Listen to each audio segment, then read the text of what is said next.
शांताकारं भुजगशयनं पद्मनाभं सुरेशं विश्वाधारं गगनसदृशं मेघवर्णं शुभांगं लक्ष्मीकान्तं कमलनयनं योगिविरधानगम्यं वंदे विष्णु भवभयहरं सर्वलोकैकनाथं। जय श्री हरि विष्णु, जय श्री राधे कृष्ण। आप सभी का आपके अपने YouTube channel BK Mishra present में बहुत बहुत स्वागत है। आइए आज आप सब सुनेंगे पौष पुत्रदा एकादशी व्रत की कथा। इस बार पौष मास के शुक्ल पक्ष में पुत्रदा एकादशी का व्रत जो कि 21 जनवरी 2024 दिन रविवार को किया जा रहा है। आप सभी भक्तों को पुत्रदा एकादशी व्रत की ढेर सारी शुभकामनाएं। आप सभी के जीवन में लक्ष्मी नारायण की कृपा से आप सभी को सभी प्रकार के सुख और समृद्धि की प्राप्ति हो। लक्ष्मी नारायण आप सभी के इच्छाओं को पूर्ण करे। पुत्रदा एकादशी का व्रत जो कि वर्ष में 2 बार मनाया जाता है, एक श्रावण के महीने में और दूसरा पौष के महीने में। पौष मास की शुक्ल पक्ष की एकादशी को इसे पुत्रदा एकादशी के नाम से जाना जाता है। जो भी भक्त सच्ची श्रद्धा के साथ, नियम और निष्ठा के साथ पुत्रदा एकादशी का व्रत करते हैं, इस दिन भगवान विष्णु, माता लक्ष्मी और भगवान विष्णु के नारायण स्वरूप की पूजा करते हैं, कथा श्रवण करते हैं, व्रत में नियमों का पालन करते हैं, तो यह व्रत जो कि संतान प्रदायिनी है, यह पुत्र प्रदान करने वाली है। एकादशी का व्रत जो कि भगवान श्री कृष्ण भगवान विष्णु को अति प्रिय होता है, यह सभी प्रकार के पापों को नष्ट करने वाली है, इसके साथ सांसारिक सुखों को प्रदान भी करने वाली है। पुत्रदा एकादशी व्रत धारण करने वाले को जो कि पुत्रवान, विद्वान, कीर्तिमान, लक्ष्मीवान और यशस्वी होने का आशीर्वाद प्राप्त होता है तथा अंत समय में भगवान विष्णु के धाम की प्राप्ति होती है। तो आइए अब सुनते हैं पुत्रदा एकादशी व्रत की कथा। अगर आप एकादशी व्रत के उपलक्ष्य में ब्राह्मण दक्षिणा, अन्नदान, वस्त्रदान आदि के लिए देना चाहते हो तो आप अपनी श्रद्धा और सामर्थ्य के अनुसार हमें डिस्क्रिप्शन में जाकर के वहां से गूगल पे, फोन पे या अकाउंट नंबर के माध्यम से आप अपने श्रद्धा और सामर्थ्य के अनुसार हमें ब्राह्मण दक्षिणा प्रदान कर सकते हैं। तो बोलिए प्रेम से भगवान विष्णु की जय, माता लक्ष्मी की जय, एकादशी माता की जय, भगवान श्री कृष्ण की जय, सर्वदेवी देवता की जय। एक समय की बात है, एक बार भगवान श्री कृष्ण से पांडु नंदन ने विनय पूर्वक हाथ जोड़कर कहा और प्रश्न किया कि हे प्रभु, हे भगवान, अब आप कृपा करके पौष शुक्ल एकादशी के महात्म्य का वर्णन कीजिए। उसका क्या नाम है, क्या विधान है तथा उस दिन किस देवता की पूजा की जाती है और उसका क्या फल होता है। पांडु नंदन के इस प्रश्न को सुनकर भगवान श्री कृष्ण बोले कि हे राजन, इस एकादशी का नाम पुत्रदा एकादशी है। यह समस्त मनोरथों को पूर्ण करने वाली है एवं समस्त सिद्धियों को देने वाली है। इसके अधिपति स्वयं नारायण है। इस चराचर संसार में इसके समान फल देने वाला दूसरा कोई व्रत नहीं है। इसके प्रसाद से मनुष्य पुत्रवान, विद्वान, कीर्तिमान, लक्ष्मीवान और यशस्वी होता है। अब मैं तुमसे उत्तम और पापों को हरने वाली कथा कहता हूँ, तुम ध्यान पूर्वक सुनो। पूर्व काल में एक राजा अपनी स्त्री शैब्या सहित पुत्र न होने के कारण अत्यंत ही दुखी था। उसके पिता गर्म अश्रुओं से चिंतित किंचित पिंडोदक का पान करते थे। वे सदैव इसी शोक में संतप्त रहा करते थे कि इसके आगे कौन हमें पिंड दान देगा। इधर राजा को पुत्रेक्षा की तरफ से दोनों दिन निराशा ही निराशा दिखाई पड़ती थी। उसका इस प्रकार का संताप एक प्रकार से ठीक ही था, क्योंकि बिना पुत्र के सचमुच ही मनुष्य का जन्म निरर्थक है। जिसके पुत्र नहीं उसके कुछ भी नहीं, क्योंकि बिना पुत्र के देवता, पितर और मनुष्य किसी का भी ऋण परिशोधन नहीं होता। अस्तु मनुष्य को पुत्र प्राप्त करने की युक्तियों में सदैव ही लगा रहना चाहिए, क्योंकि संसार में वही भाग्यवान, गुणवान और कीर्तिमान है जिसका घर पुत्र रत्न से परिपूर्ण है। वे ही नर श्रेष्ठ हैं, आरोग्य, संपत्ति और कीर्ति के अधिकारी होते हैं। यह सिद्ध है कि पुत्र पौत्रादिक पुण्यवान को ही प्राप्त होता है। संपत्ति, विद्या, लक्ष्मी और त्रिलोक्य की कुछ भी श्री उसे दुर्लभ नहीं रहती। इस प्रकार दिन रात की चिंताओं से त्राण पाने के लिए राजा ने यह निश्चय किया कि अब मेरा शरीर धारण किए रहना व्यर्थ है। किसी प्रकार इस शरीर को त्याग देना ही श्रेयस्कर होगा, परंतु आत्मघात करना महान पाप है। इस प्रकार के विचारों में पड़कर वह एक दिन चुपचाप अकेले घोड़े पर सवार हो वन की ओर चल पड़ा। इस प्रकार वह वन में पहुंचकर नभ में उड़ते हुए पक्षी एवं चारों ओर लगे हुए सुंदर वृक्षों के प्राकृतिक सौंदर्य का अवलोकन करने लगा। वहां पर कहीं तो अपने अपने निवास स्थान से निकलकर मृग झुंड इधर उधर चौकड़ियां भर रहे थे।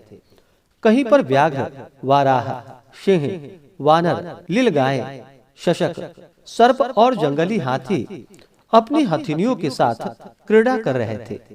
किसी तरफ श्रृंगालों की ध्वनि थी तो किसी ओर उल्लुओं के कर्कश नाद सुनाई पड़ रहे थे। इस प्रकार वन की शोभा देखते और वन के पशुओं के शब्द को सुनता हुआ राजा वन में घूमने लगा। घूमते घूमते उसे दोपहर हो गई।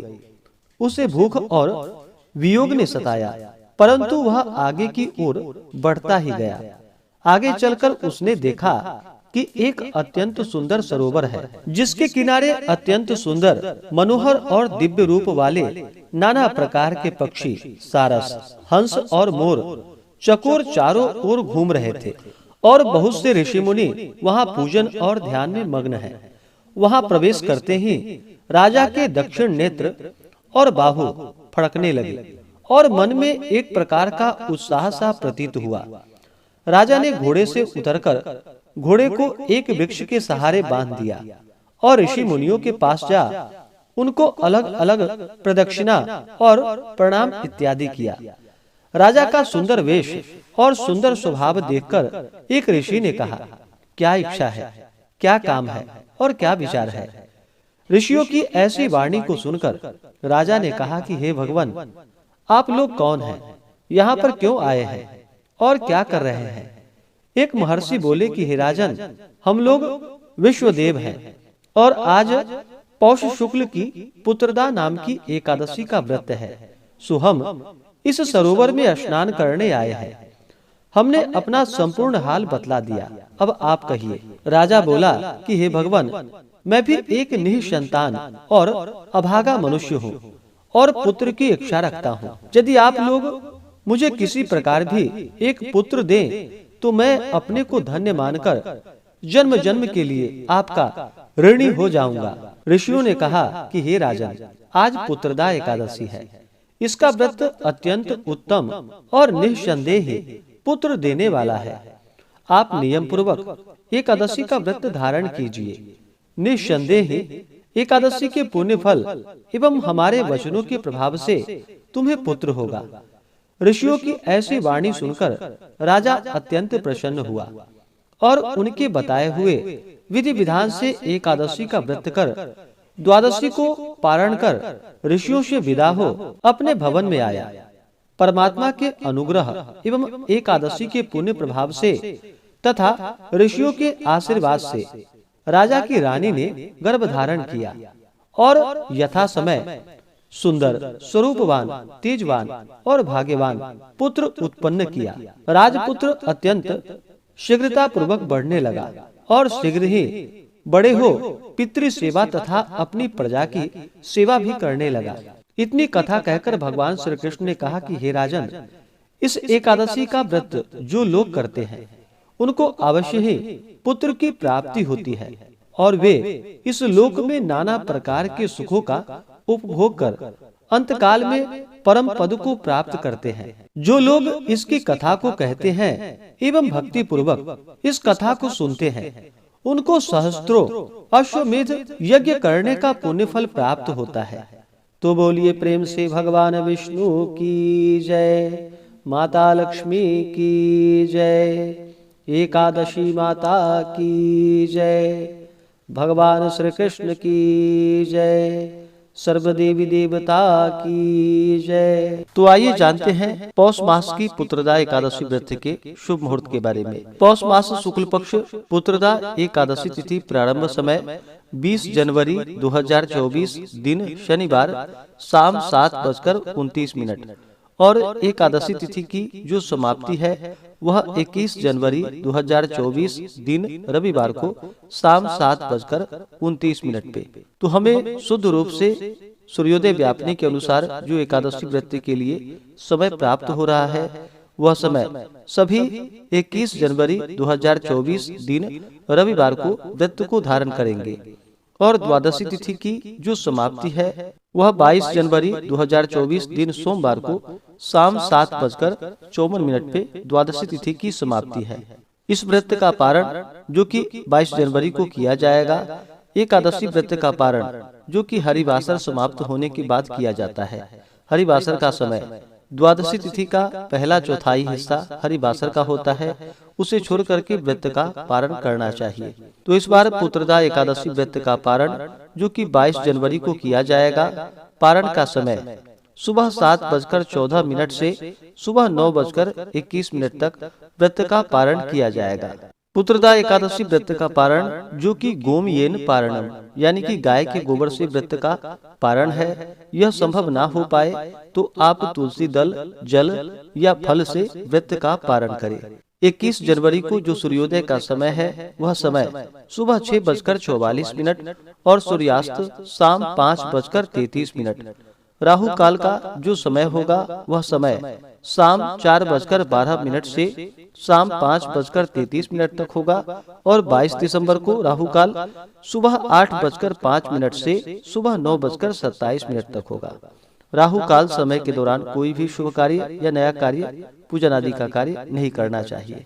योग जो कि 21 जनवरी को शुक्ल योग सुबह 9:47 तक होगा। उसके बाद ब्रह्म योग होगा। एकादशी तिथि के दिन इस बार जो कि द्विपुष्कर योग भी बन रहा है जो कि सुबह 3:52 से अगले दिन सुबह 7:14 तक होगा और 22 जनवरी को सर्वार्थ सिद्धि योग और अमृत सिद्धि योग भी बन रहा है जो कि सुबह 7:14 से अगले दिन सुबह 4:58 तक होगा। रवि योग भी बन रहा है जो कि सुबह 4:58 से अगले दिन सुबह 7:13 तक होगा। तो इस बार बड़ा ही अच्छा योग बन रहा है एकादशी तिथि के दिन भी और द्वादशी तिथि के दिन भी। इन योग में पूजन आदि का कार्य करना जो कि बड़ा ही पुण्य फलदायी माना गया है, इसका अधिक फल माना गया है। 21 जनवरी को नक्षत्र जो कि रोहिणी नक्षत्र होगा अगले दिन सुबह 3:52 तक। उसके बाद मृगशिरा नक्षत्र। ब्रह्म मुहूर्त का समय एकादशी तिथि के दिन सुबह 5:27 से सुबह 6:20 तक होगा। तो जो भी एकादशी का व्रत धारण करने वाले हैं वो सभी 20 जनवरी 2024 दिन शनिवार को एकादशी व्रत 10वें दिन के नियम का पालन करेंगे। 21 जनवरी को एकादशी का व्रत धारण करेंगे और 22 जनवरी को एकादशी व्रत का पारण किया जाएगा। जो भी एकादशी का व्रत धारण करने वाले हैं उन्हें चाहिए कि 10वीं तिथि के दिन सूर्यास्त होने से पहले ही शुद्ध और सात्विक आहार ग्रहण कर लेनी चाहिए। 10वीं एकादशी और द्वादशी इन 3 दिनों तक जो कि शुद्ध और सात्विकता का पालन करना चाहिए। तामसिक वस्तुओं का प्रयोग नहीं करना चाहिए। नशीले पदार्थों आदि का सेवन नहीं करना चाहिए। भक्ति पूर्वक भगवान का जो कि व्रत धारक को चाहिए कि 10वीं की सूर्यास्त से पहले ही भोजन ग्रहण कर ले और 10वीं की रात्रि ब्रह्मचर्य का पालन करते हुए भगवान विष्णु के नामों का और एकादशी व्रत का स्मरण करते हुए सोना चाहिए। एकादशी की सुबह ब्रह्म मुहूर्त में उठ करके नित्य क्रियाओं से निवृत्त होकर के गंगा नदी में स्नान करना चाहिए। गंगा नदी में स्नान नहीं कर पाए तो घर के नहाने के पानी में ही थोड़ा सा गंगा जल मिला करके स्नान करना चाहिए। शुद्ध वस्त्र धारण करके व्रत का संकल्प लेना चाहिए। भगवान विष्णु से प्रार्थना करनी चाहिए कि हे भगवान विष्णु, हे माता लक्ष्मी, आज मैं पुत्रदा एकादशी का व्रत धारण करने जा रहा हूँ या करने जा रही हूँ। इस प्रकार से भगवान से प्रार्थना करें कि यह व्रत मेरा निर्विघ्न पूरा हो, हमें पुण्य फलों की प्राप्ति हो, हमारे सभी प्रकार के पापों का नाश हो। आपके मन में जो भी इच्छा हो, जो भी कामना हो, वह भगवान विष्णु से कहें। पुत्रदा एकादशी के व्रत में इस दिन, जो कि भगवान विष्णु, माता लक्ष्मी और भगवान विष्णु के नारायण स्वरूप का पूजन किया जाता है, तो इस दिन भगवान का पूरे विधि विधान के साथ सुबह और शाम के वक्त पूजन करना चाहिए। गंध पुष्प धूप दीप आदि से भगवान का पूजन करें। इस दिन विशेष प्रकार से, जो कि बछड़े वाले गाय हो, जिस गाय का बछड़ा हो, उस गाय के दूध से भगवान की प्रतिमा को स्नान करा करके उसे प्रसाद के रूप में ग्रहण करना चाहिए। इससे भगवान विष्णु, भगवान नारायण अपने भक्तों पर अति प्रसन्न होते हैं और इससे अनंत फलों की प्राप्ति होती है। तो इस दिन बछड़े वाले गाय के दूध से भगवान का अभिषेक अवश्य ही करे और उसे प्रसाद के रूप में ग्रहण भी करना चाहिए। नैवेद्य में विशेष प्रकार से दूध से बने हुए वस्तुओं का भगवान को भोग लगाए। ऋतुफल आदि का भगवान को भोग लगाना चाहिए। भगवान विष्णु को अक्षत नहीं चढ़ाया जाता है, इस बात का ध्यान रखें। अक्षत के जगह उन्हें काले तिल या सफेद तिल अर्पित करे। भगवान को तुलसी दल अवश्य ही चढ़ाए। बिना तुलसी के भगवान विष्णु का पूजन संपन्न नहीं माना जाता है, तो तुलसी दल भगवान विष्णु को अर्पित करे। और फिर पुत्रदा एकादशी व्रत का कथा श्रवण करनी चाहिए, भगवान की आरती करनी चाहिए। इससे भगवान विष्णु अपने भक्तों पर अति प्रसन्न होते हैं। इस प्रकार से एकादशी तिथि के दिन भगवान का पूजन करे और रात्रि में जागरण करते हुए समय को व्यतीत करना चाहिए। और द्वादशी की सुबह उठ करके नित्य क्रियाओं से निवृत्त होकर के स्नान करके शुद्ध वस्त्र धारण करके भगवान का पूजन और आरती कर ले। इसके बाद ब्राह्मणों को भोजन करवाए, ब्राह्मणों को दान और दक्षिणा दे, गरीबों को भोजन करवाए और फिर समय के अनुसार व्रत का पारण करना चाहिए। इस प्रकार व्रत को धारण करने से निसंतान को संतान प्रदान करने वाली है, सभी प्रकार के पापों का नाश करने वाली है और यह सभी प्रकार से मंगल कारक व्रत है। व्रत के दौरान कुछ बातों का ध्यान रखना चाहिए। एकादशी तिथि के दिन और दशमी तिथि के दिन, जो कि चावल ग्रहण बिल्कुल भी नहीं करनी चाहिए। इस दौरान तामसिक वस्तुओं का, नशीले पदार्थों का सेवन नहीं करना चाहिए। मांस, मदिरा, लहसुन, प्याज आदि का प्रयोग बिल्कुल भी ना करे। शुद्ध और सात्विकता का पालन करे। व्रत के दौरान किसी के ऊपर क्रोध नहीं करनी चाहिए। अपने मन में किसी के प्रति ईर्ष्या या द्वेष का भाव नहीं लाना चाहिए। पूर्ण श्रद्धा भक्ति भाव के साथ भगवान का पूजन करना चाहिए। इस दिन ओम नमो भगवते वासुदेवाय, ओम नमो नारायणाय इन मंत्रों का जप करना चाहिए। इससे पुण्य फलों की प्राप्ति होती है। तो आशा करता हूँ कि यह जानकारी आपको अच्छा लगा हो।